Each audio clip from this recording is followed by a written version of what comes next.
So, ready to storm the castle? I say we wait them out. Make them come to us. Oh, good. Sit and wait. My favorite strategy. Morality, being good or being a villain in Second Son, changes almost everything. Changes Delsin's powers, changes the way it looks, changes the way people in the city act towards you. You get different missions, and of course it changes not only Delsin's story, but also the story of characters you meet along the way. You make choices and you can't unmake them. Characters are altered, and they are that way for the rest of the game. You really have not played the entire game unless you played it at least twice.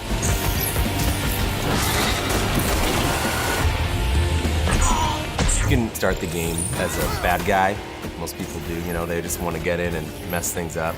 And then they grow a conscience and want to be a hero. You can flip-flop whenever you feel like it. I literally have 2 games in that box that I can play one way this way, or one way this way, and in some ways get 2 completely different outcomes. And there's not a lot of titles that give you that kind of, that freedom.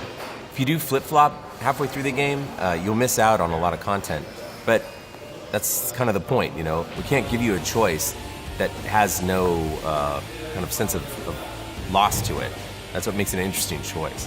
One of the things that I've always loved about an Infamous game is that you have these distinct choices that allow you to decide which path you want to go. And we wanted to work very hard from the very beginning to establish what that blue and what that red meant, what that good and what that evil meant. And it's not always, you know, this halo-wearing saint or, you know, horn-wearing devil.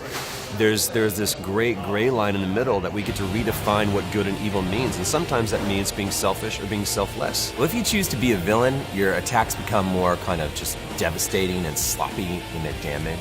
You don't care who you hurt. And if you're good, your attacks become much more precise. The mission content you do is more about healing the city and healing some of the characters you meet. And if you're a bad person, it's kind of the other way around.